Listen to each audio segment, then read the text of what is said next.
Dernière catégorie parmi ces méritants, c'est ceux qui se rendent dans un autre État membre pour y chercher un emploi, mais qui n'ont jamais encore travaillé dans cet État membre. Alors ceux-là, la directive est un petit peu mal à l'aise par rapport à eux. En soi, elle les autorise à séjourner dans l'État membre d'accueil, mais ils doivent montrer évidemment qu'ils cherchent effectivement un emploi, et puis qu'ils ont des chances réelles d'être engagés. Enfin, bonne chance, hein, pour prouver que vous avez des chances réelles d'être engagés quand vous ne l'avez pas encore été. Ce n'est quand même pas simple.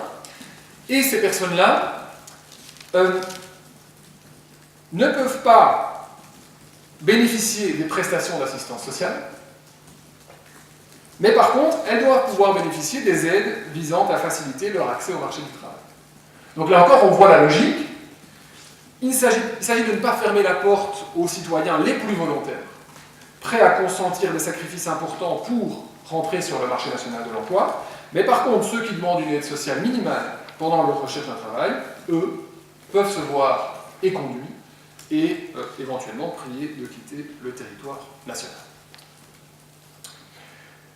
Je descends encore d'un cran dans ma catégorisation, dans ma typologie, et j'arrive à la catégorie du délinquant.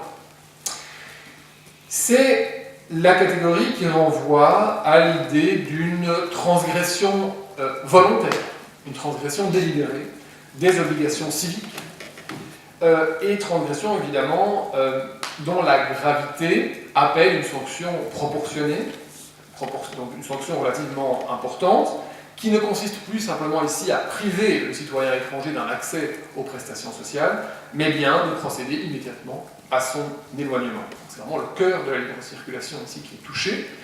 Et donc, le droit dérivé, la directive 2004-38 et la jurisprudence de la Cour de justice vont venir au secours, dans une certaine mesure, de ce citoyen, en intimant les États membres de faire preuve de retenue dans les décisions d'éloignement qu'ils pourraient prendre à l'encontre de ces délinquants. Qu'est-ce que ça veut dire concrètement faire preuve de retenue? C'est ne les expulser que pour des raisons d'ordre public ou de sécurité publique, considérations qui doivent être entendues au sens strict, donc ces mesures d'expulsion doivent respecter le principe de proportionnalité, doivent être exclusivement fondées sur le comportement personnel du délinquant en question, de la personne en question, et bien sûr, elle doit respecter ses droits fondamentaux, en ce compris son droit à la vie familiale. Quand on expulse quelqu'un, il faut se poser la question de savoir si sa famille le suivra, et si ce n'est pas le cas, s'il est bien proportionné de le priver de ses attaches familiales. C'est encore plus compliqué, si je puis dire, d'expulser quelqu'un qui séjourne légalement sur l'État membre, sur le territoire de l'État membre, depuis au moins 5 ans, puisqu'il ne peut être éloigné de cet État membre que pour des motifs graves, d'ordre public ou de sécurité publique, et lorsqu'il est là depuis 10 ans, alors là le standard est encore plus élevé, puisqu'il faut établir des raisons impérieuses de sécurité publique. Donc il y a toute une gradation dans les conditions enserrant le recours aux mesures d'éloignement, qui est évidemment corrélée au degré d'intégration des personnes concernées dans l'état d'accueil. J'en arrive à ma 5e catégorie, celle qui nous concerne à mon avis plus ou moins tous dans cette salle, celle des 98% d'Européens qui sont sédentaires. Sédentaires signifiant ici qui résident et qui travaillent dans l'État dont ils ont la nationalité. C'est nous tous donc qui n'avons pas grand-chose à attendre de notre statut de citoyen de l'Union, puisque les relations qui opposent ces citoyens à leur État font partie de ce que la Cour de justice appelle les situations purement internes, dans lesquelles le droit de l'Union, en principe, se garde bien d'intervenir. Ce sont des situations qui se trouvent en dehors du champ d'application du droit de l'Union et qui, pour cette raison aussi, échappent à l'application de la Charte des droits fondamentaux de l'Union.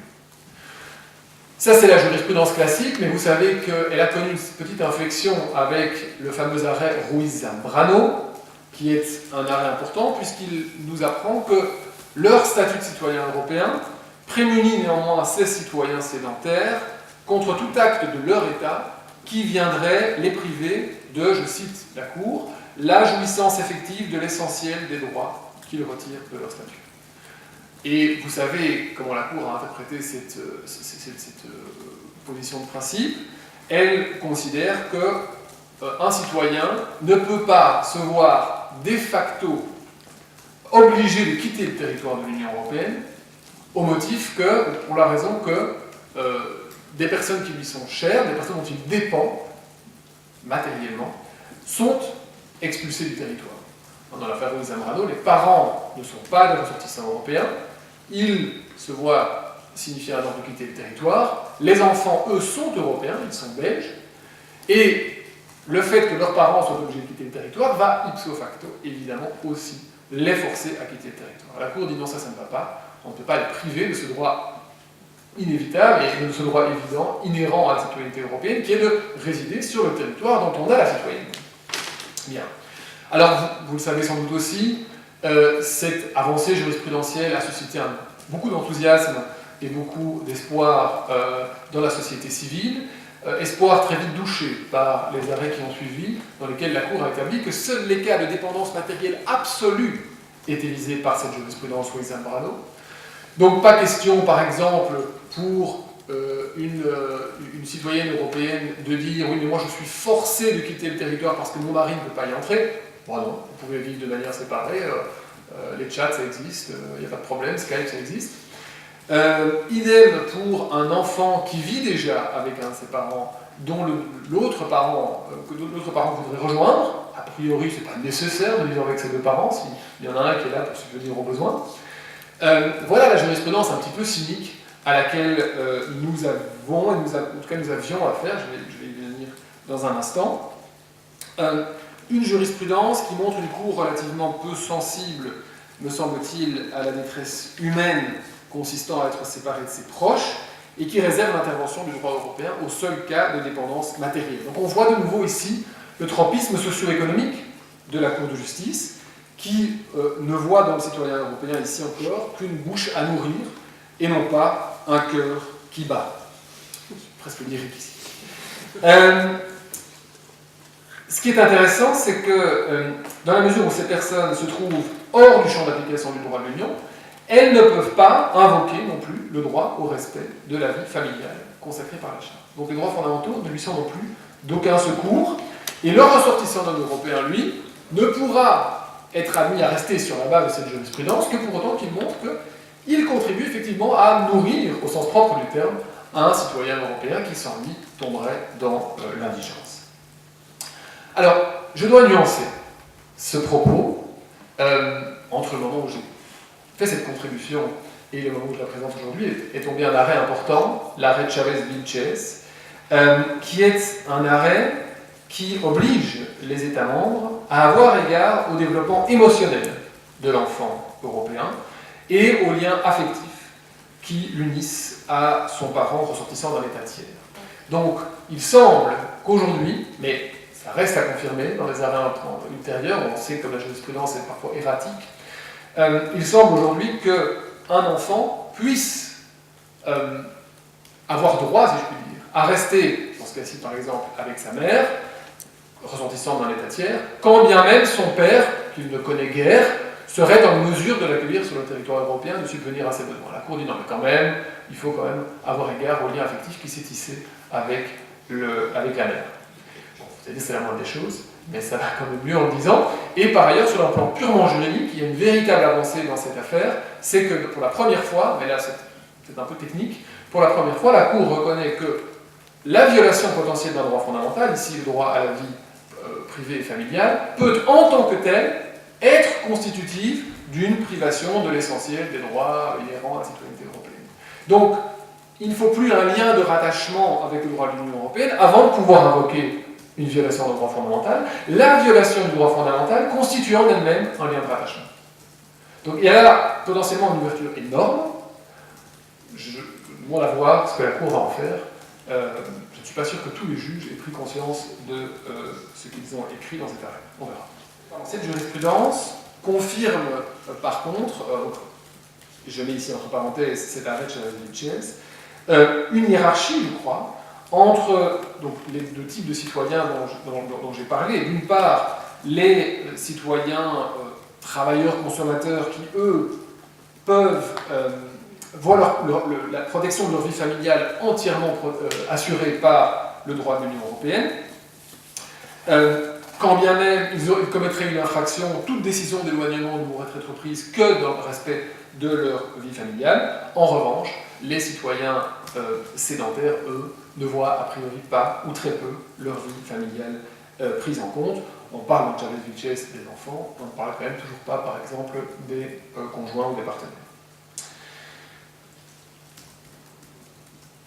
Sixième catégorie, enfin, c'est la figure du profiteur. Je suis provocateur, hein, je ne vais pas cacher. Figure du profiteur. C'est une catégorie qui regroupe tous les démunis exilés dans un autre État membre, ceux dont on présume que, faute de moyens financiers adéquats, ils ne peuvent subvenir à leurs propres besoins, ceux dont il n'apparaît pas qu'ils mettent tout en œuvre pour intégrer au plus vite le marché de l'emploi, et qui risquent donc de devenir une charge pour les finances de l'État d'accueil. Alors cette figure du profiteur, elle n'est pas très ancienne. Elle n'est pas très ancienne.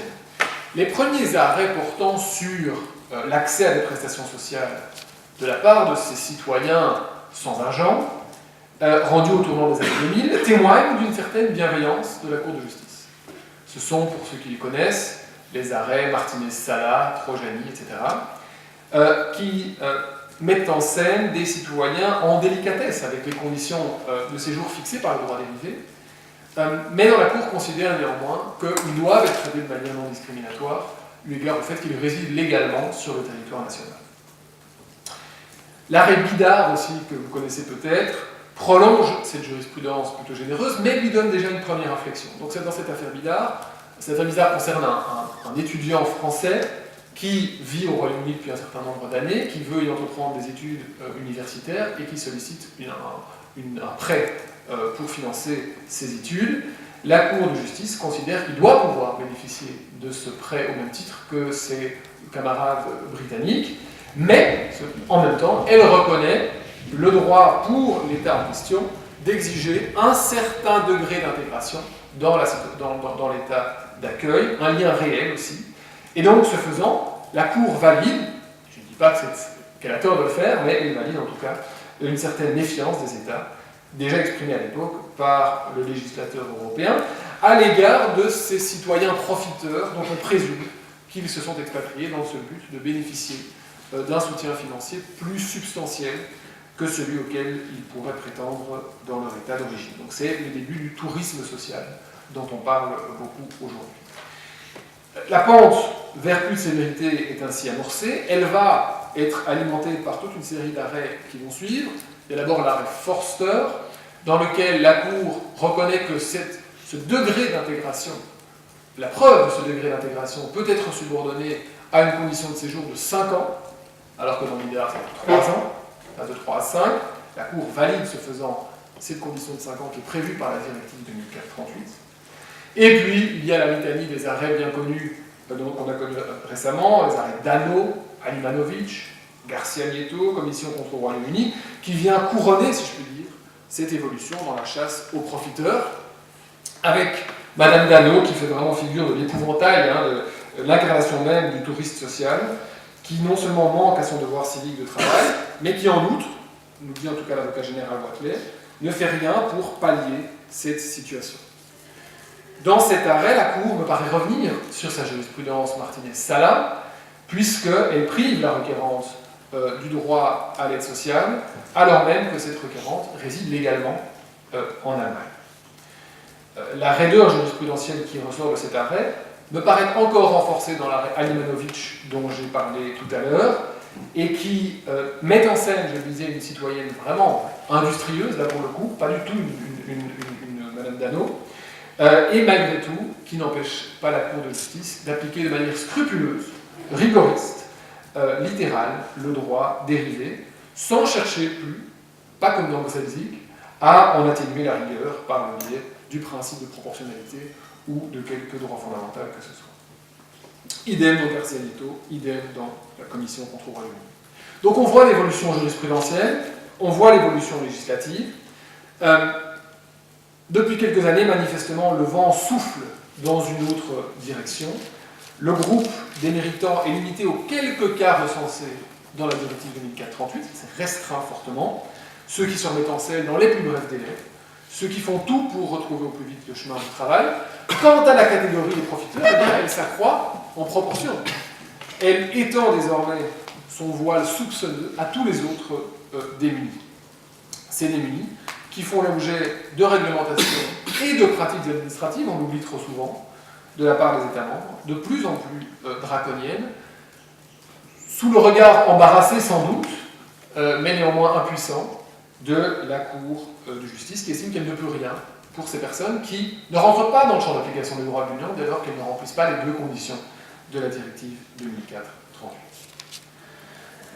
Alors je ne sais pas vous, mais moi je suis quand même frappé par la différence de traitement qui existe aujourd'hui entre deux de ces catégories de citoyens, la catégorie numéro 4 et la numéro 6, qui relèvent finalement de deux types de comportements inciviques. La première, c'est celle des citoyens délinquants, ceux qui ont commis des infractions et, pour reprendre la phraséologie de la Cour de justice, qui ont, ce faisant, mis à mal le lien d'intégration qui les unissait à l'État membre d'accueil. Ceux-là bénéficient d'une certaine protection du droit de l'Union.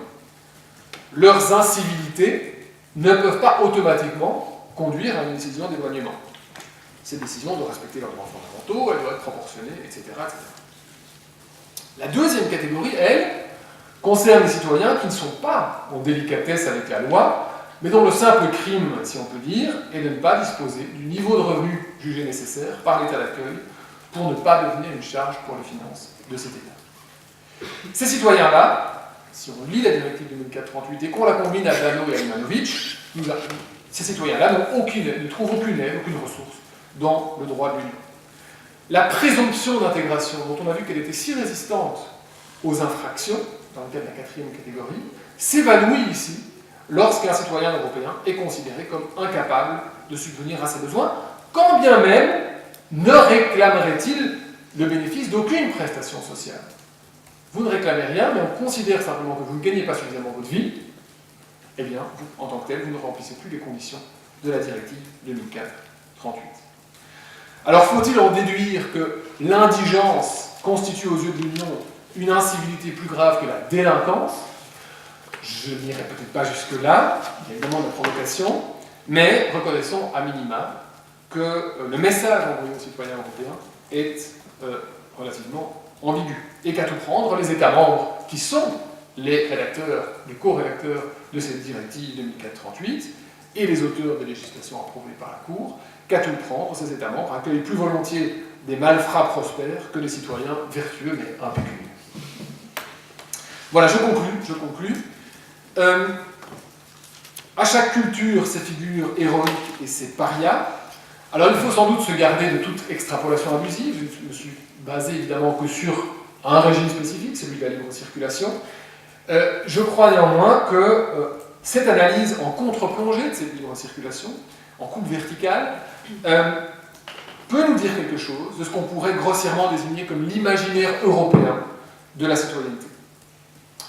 Le travailleur est le héros de cet imaginaire qui, comme le boulanger cité par Adam Smith, contribue à la prospérité collective en poursuivant la satisfaction de ses intérêts personnels. Le consommateur le suit de près, dont les capacités financières sont la promesse du développement économique à venir. Je crois qu'on peut voir dans ces figures la personnification d'une certaine forme de civisme. Un civisme très différent du civisme républicain ou du civisme des anciens, un civisme ici médiatisé ou indirect, puisque c'est en cherchant leur propre intérêt économique que travailleurs et consommateurs honorent leurs obligations vis-à-vis de la société, un civisme égoïste en quelque sorte, miroir d'une collectivité dont la vertu cardinale est la concurrence et la croissance économique, qui apparaît comme l'oméga de l'action publique. Là, je tombe sur une autre de mes thématiques qui me sont chères, mais je ne vais pas vous en parler maintenant. Le citoyen n'est tenu à aucune obligation envers la collectivité, on le sait, le citoyen européen, on dit traditionnellement, n'a aucune obligation, il n'a que des droits, sauf celle de se lancer avec succès sur le grand marché intérieur.